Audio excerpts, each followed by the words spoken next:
Well, welcome to the Christy Jones Show, where it's all about living your life to the fullest. I'm a life coach, speaker, and business owner in multifamily real estate, and I've had wild success in multifamily housing for over 25 years now. I am so passionate about helping others merge their success and lead a fulfilling life, and I bring it all together right here on this podcast. So join me and let's get started to live your life to the fullest. Well, hey, my friend, welcome back to another week here on the podcast. Excited to talk to you today on today's topic of release. What are you carrying around still that really you were never meant to hold? I teach a workshop called the Flourishing Reset. And in that workshop, I teach my framework of the 3 R's. I'm going to talk about one of those today, the key one being release. And I'm going to give you some talking thought points on that so you can kind of do a little introspective work for yourself. Because I really believe a lot of us hold on to things that we're never meant to carry. And in part of the Flourishing Reset, it's like a mini mindset makeover and an energy makeover. It's also in this workshop, it helps you create calm and clarity in your day. I mean, who doesn't need that, right? This reset is an excellent thing to do at this time of year. And I have just recently started offering this workshop. So I thought this would be a great thing for me to talk about because the need for a reset is real. And I find that people want it. They just don't know how to go about starting or even how to move through that. And so I really bring you that dose of that no BS, high impact coaching that I'm known for that really helps you get the transformation that you want. So let me dive into this with you today and talk about one of the 3 R's of this framework that I have in the Flourishing Reset workshop, which I have one coming up. I just wrapped one up and I'll be holding another one. So there will be a link in the show notes so you can get on the list for the next one that I'll be doing. It's a free workshop. There are VIP upgrades in there so you can actually get some coaching time with me and a recording of the workshop and all the things. So just go to the show notes below and you can learn more about the Flourishing Reset workshop. So let me start with, there's a version of you on the other side of you letting go what you need to let go of. Think about that. There's a version of you right on the other side of you letting go of the thing that you need to let go of. That thing is not serving you anymore. And I bet when I say those words, there's probably something that instantly comes to your mind, what that is for you right now. I think a lot of us hold on to things and continue things, maybe out of guilt, maybe out of that perfectionism that we often carry around that shows up in how we live and in our work and, everything that we touch. Maybe you're hanging on to it just out of pressure and you feel that you should, which you know how I feel about the whole you should, that word. I like to eliminate it from the vocabulary. A lot of times we hang on to it just because it's an old habit. We're maybe not even aware that we're doing that. So I'm going to guide you on how to walk through that and how to begin to release the things that it's time to release. That's really holding you back from, we talk about all the time, the goals, the next level life that you're trying to get to, that next step of what's new for you, what's next for you. A lot of times it's a thing that you're wanting, but there's so many things that we're hanging on to that we need to release that's holding us back from that. So we become our own worst enemy. And that kind of, if you've heard the term self-sabotage, many times people don't even know they're doing that.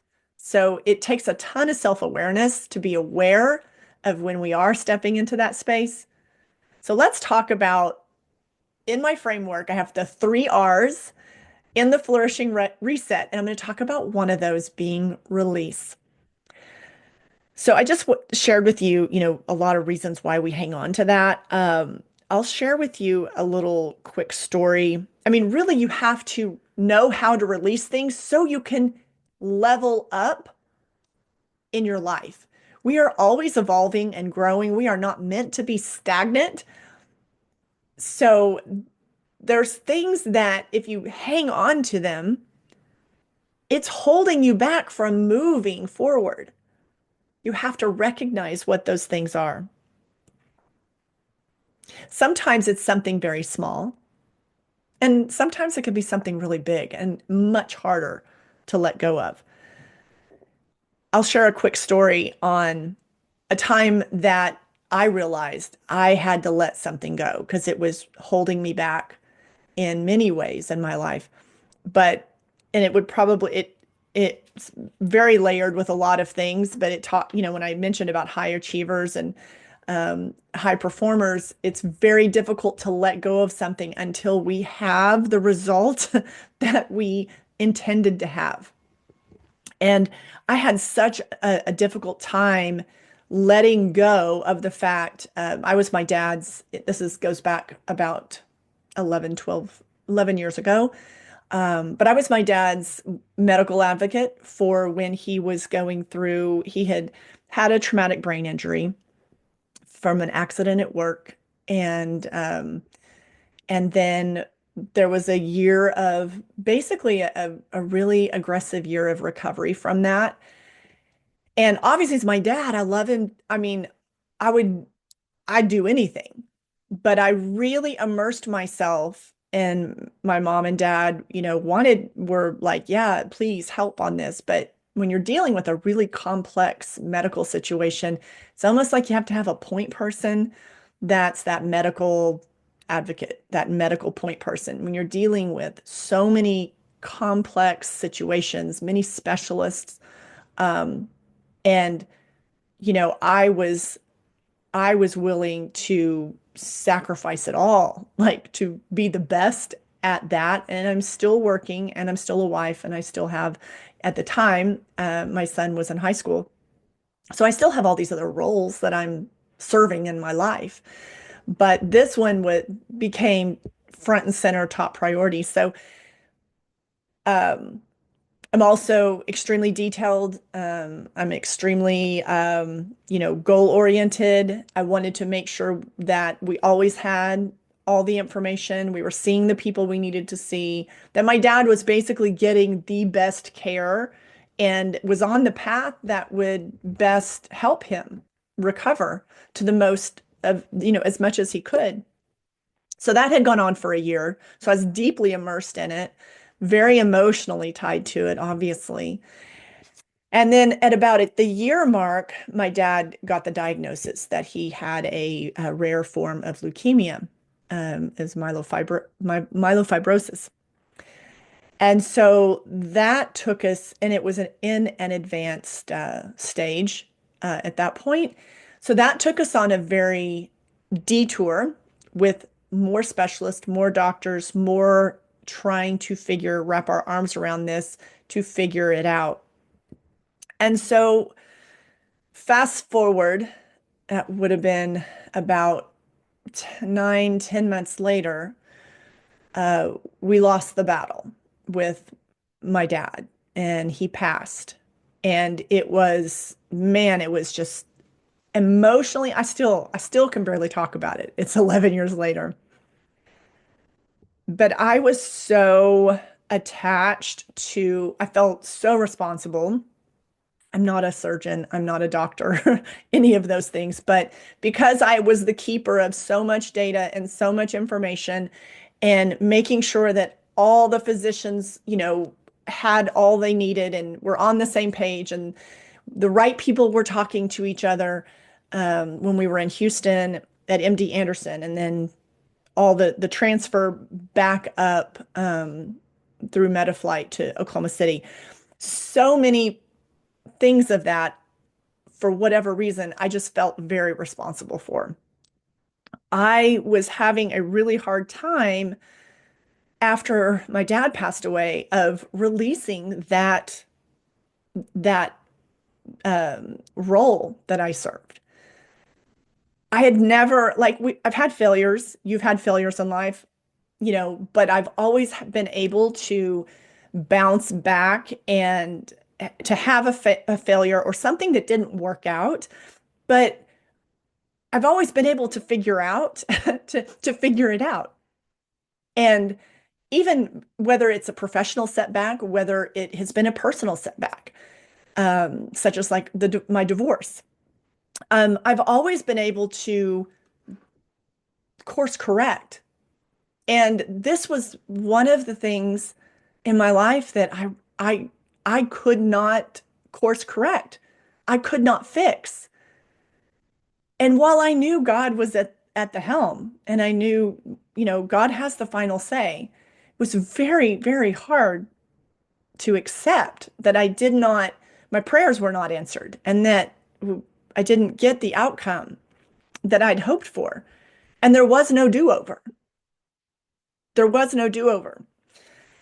So I had to release. It was really holding me back in a lot of ways in my life because I wasn't releasing that. I was like attaching myself to something that I really wasn't meant to carry my entire life, the weight of that. So I had to do a lot of work on myself to learn how to release something that it was time to release. That to acknowledge that I had done my best, that at the end of the day, I don't know why I felt like I could have any say in the matter, but I really believed my prayers would be answered. I really believed I wanted to make sure. I felt like I missed something that I didn't share. I didn't get two doctors connected in time or whatever. I mean, my brain was coming up with all these crazy things. So I had to really learn how to release.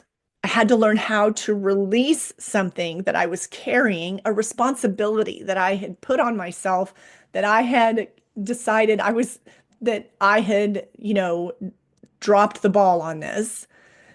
And it had the ultimate sacrifice.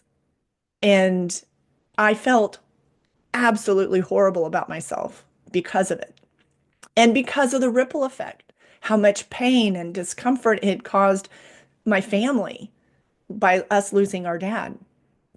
So I had to really work on that and figure out that this was not something I was supposed to carry throughout my lifetime, that I did my best, that the doctors did their best.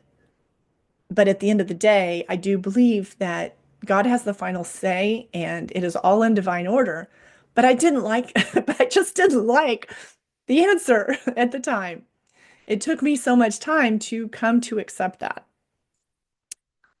Anyways, I wanted to share that story because if I would not have released that, then I would still be struggling and not experiencing my full life that I get to enjoy now.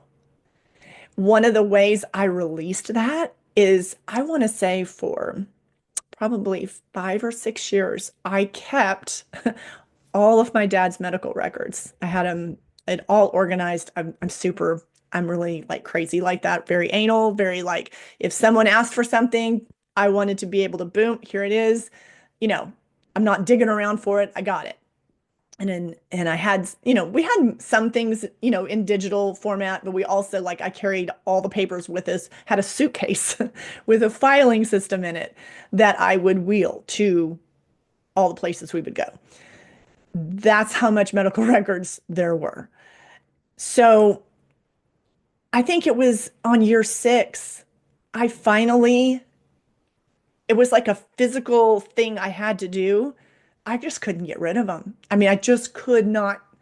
It was just something, that I just couldn't come to do. It was like saying, okay, that is over. Like your job and you did your best, but you are done. It needs to go. And I finally disposed of those and had them shredded. And it was a weird day. It felt really weird. It felt lighter once I did that. So I share that story because there might be something like a physical thing that you need to do to where it's really signaling, because we store all this crap in our brain that's just clutter, right? And so there might be something physically that you need to do to expedite the release. And so for that story, that was one of the things I had to do. I eventually got rid of boxes and a whole suitcase full of medical records. And it really helped me like move forward in that reset process. So why I kind of talked about it in that story, why do we struggle to let go? High achievers they tend to hold on because they don't want to feel like they're quitting. And I don't know if that hits home with you, but that definitely hits home with me. That when you are an ambitious person, that we struggle with letting go because we don't want to feel like we're quitting, that we're falling behind. I mean, sometimes we can be so hard-headed it works against us. So we have to recognize that when we're struggling to release something that's actually going to help us, it's going to just take a lot of courage and confidence and not that negative self-talk that you're a failure, that you're quitting. That's not the case. So recognize if you find yourself falling into that trap. And this can really stop you from flourishing in your life when you're struggling to let go and you wonder why I can't just seem to get over the hump. Why can't I have that success and fulfillment that I want so bad, that I want to experience? I want to show up in my life in a certain way. I want to feel a certain way when I go about my week. And I just feel so disconnected from that. One of the reasons that I use the word flourishing in our lives, one of the things that could be holding you back from that is that you not recognizing what you need to release. And once you release it and you just set it down, just drop the bags, set it down, it's actually going to help you create more in your life, more of what you want, more of what you want to feel, more of what you want to enjoy, more success, more fulfillment. So high achievers beware that we tend to hold on to things because we don't want to look like we're quitting. It's hard for us to walk away from something that hasn't quite made it where we wanted it to go. That goal hasn't quite been achieved. And you have to get very good at recognizing when it's time to release so that you can go to your next level. I want to talk about in my workshop, I go deeper, obviously, into each of these, but what it actually looks like. What does that look like? It's not just about quitting things. It's about, and it's not just about like the example I shared where I threw away boxes and a suitcase full of medical records. It's not just that. It's about clearing space for what really matters in your life, current day, like in real time.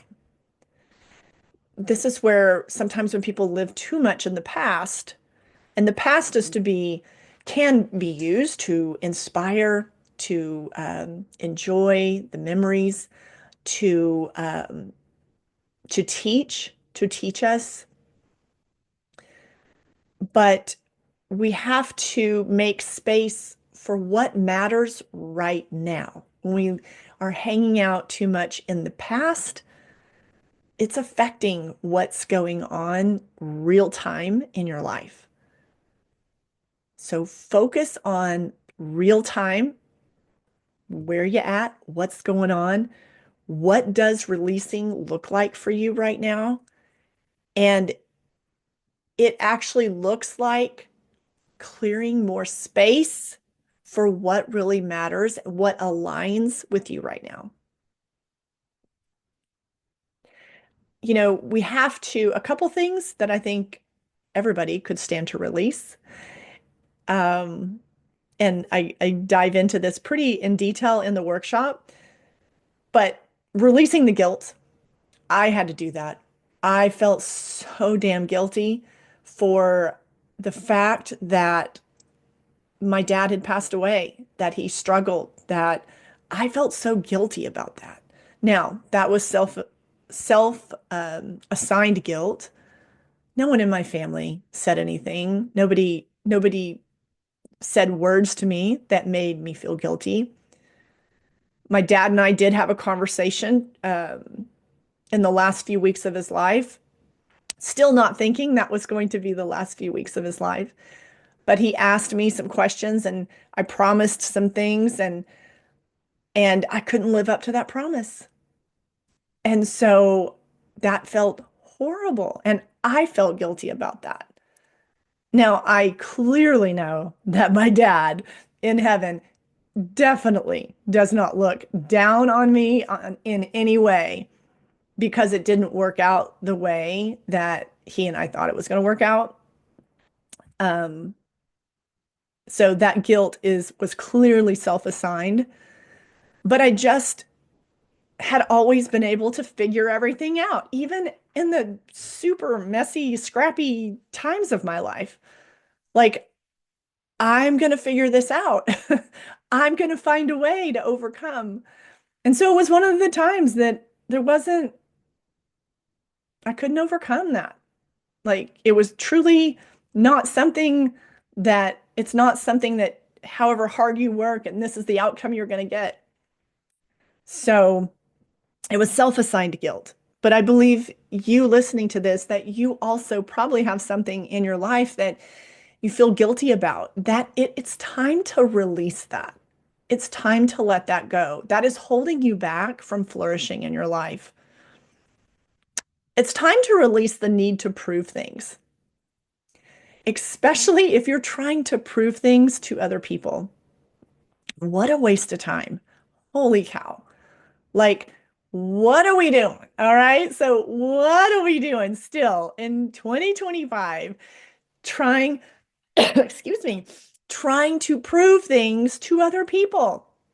My friend, the only opinion and thoughts that matter about who you are, your value system, what you're doing in your lifetime, what matters is what you think. And taking all this time and energy with the need to prove to others, the sooner that you can release that, that is going to give you so much clarity, so much like more mental capacity. You're going to blow your mind. You're going to be like, oh my God, why did I not do this sooner?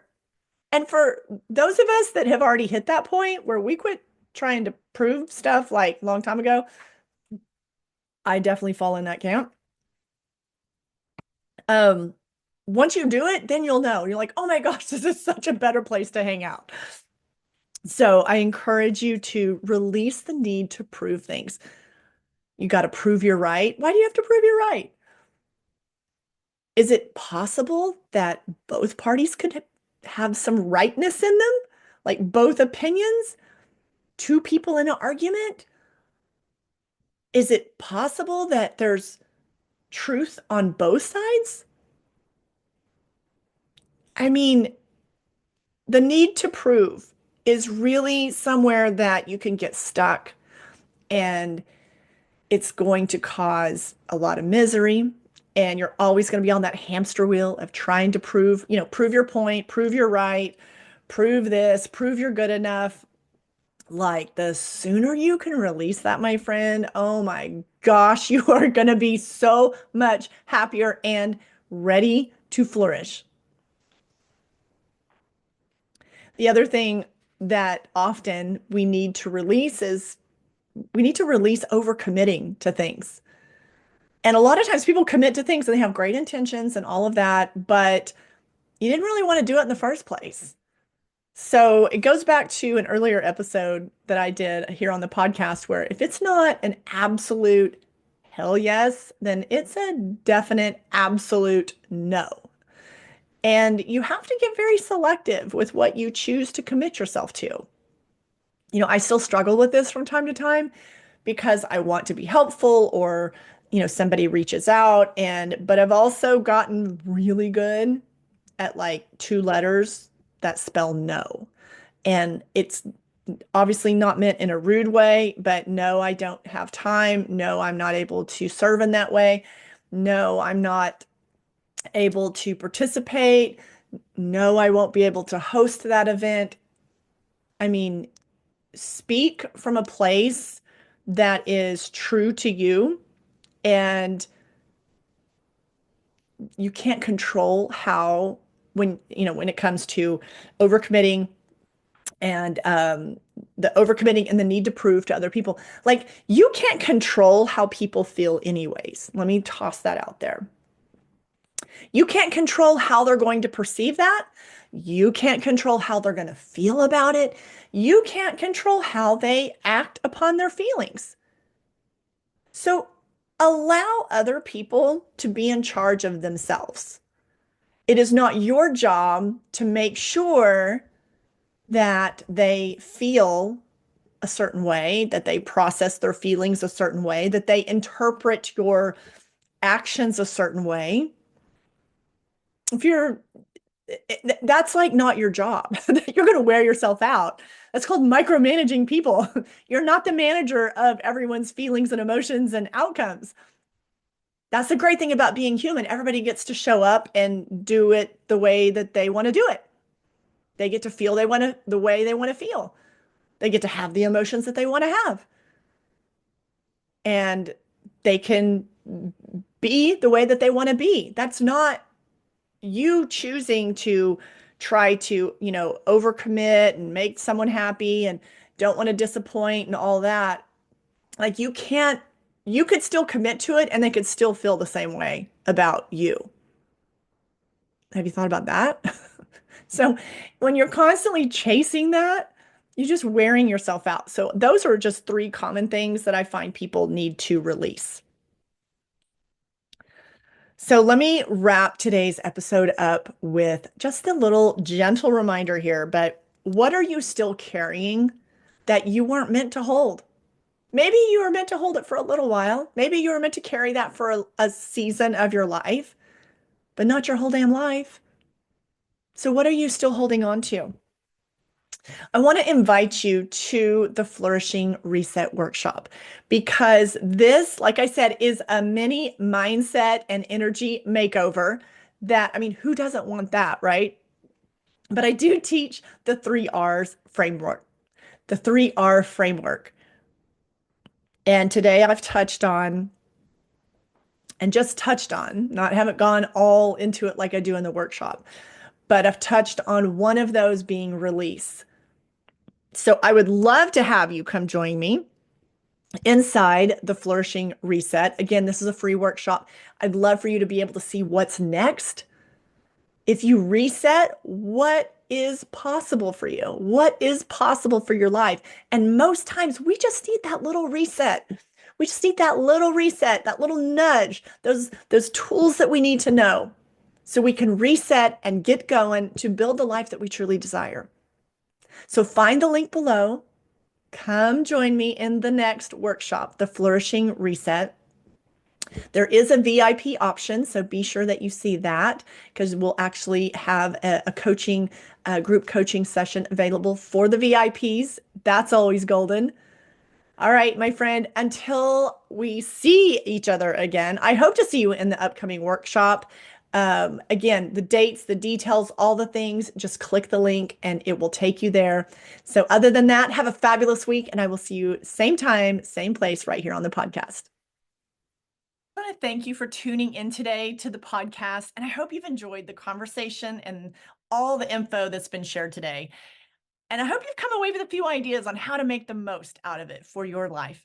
If you loved this episode, be sure to share it with your friends and family. And also make sure you subscribe to the podcast and tap that subscribe button so you never miss an episode.